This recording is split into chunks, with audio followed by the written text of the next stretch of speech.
Bon, je crois qu'actuellement en Côte d'Ivoire, à part les leaders, le président de l'Assemblée nationale qui fait de la réconciliation aujourd'hui son cheval de bataille, nous ne voyons pas véritablement nos dirigeants s'investir dans cette réconciliation.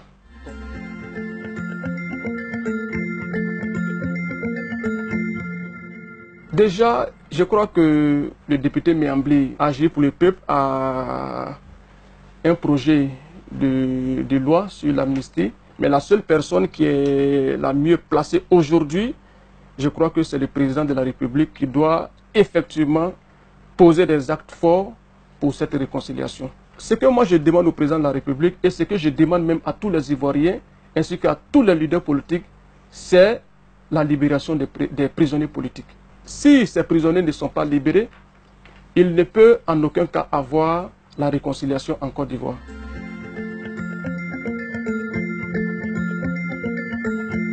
Je pense que oui. Si tous les Ivoiriens aujourd'hui sont ensemble, si nous demandons la libération de tous les prisonniers politiques, si de façon très sincère, nous les Ivoiriens, nous rentrons par la même porte et que nous sortons par la même porte, c'est tout à fait normal qu'on peut obtenir la libération de ces prisonniers.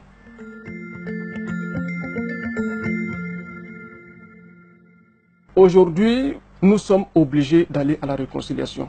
Nos dirigeants politiques sont plus préoccupés par l'obtention de l'émergence. Nous parlons du développement, mais il ne peut pas avoir de développement. Il ne peut pas avoir d'émergence tant que les Ivoiriens ne sont pas réconciliés.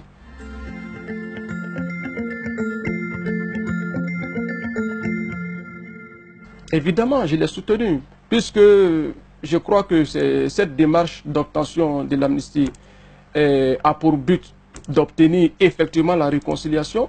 Et j'appelle les jeunes Ivoiriens, j'appelle toute la population ivoirienne à la réconciliation. Je crois que déjà c'est un acte fort que je pose pour soutenir le député Méambli.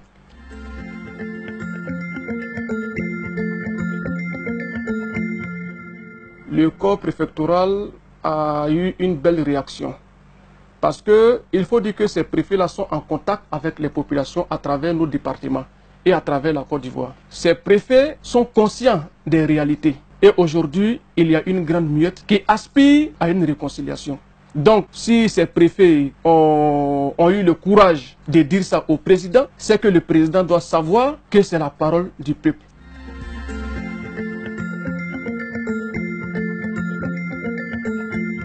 Je crois qu'il a écouté. Le président de l'Assemblée nationale a confié une mission aux députés.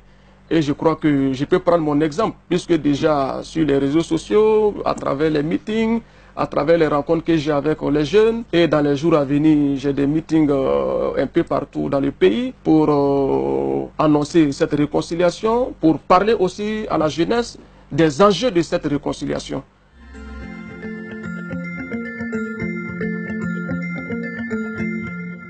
Je tiens quand même à féliciter le président de l'Assemblée nationale. Parce qu'aujourd'hui, il faut être courageux pour évoquer le problème de la réconciliation. Et à travers son appel, aujourd'hui, il y a des milliers d'Ivoiriens qui commencent à comprendre le vrai sens de l'appel de Soro Guillaume.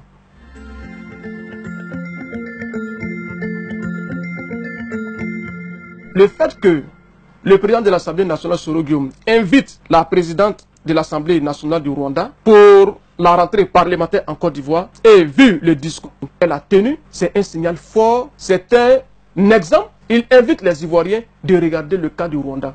C'est encore réapprendre à vivre ensemble comme c'était avant.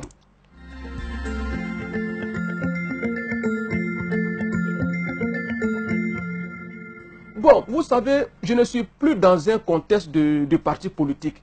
Je voudrais demander à cette nouvelle génération de sortir de ces considérations de parti politique.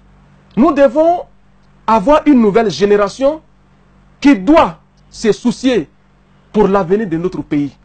Pendant que certains Ivoiriens sont soucieux de l'obtention de la réconciliation, certains aujourd'hui ont une préoccupation primordiale. C'est aller à un parti unifié pour sauvegarder le pouvoir en 2020. L'homme politique qui est vraiment sincère, qui veut le développement de son pays, qui a l'amour de son peuple, Il pense à la nouvelle génération.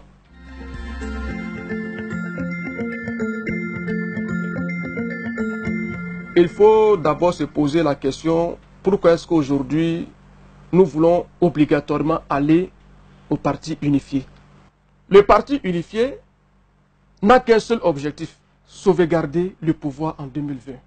Le parti unifié devrait mettre des stratégies pour changer la condition de vie des Ivoiriens.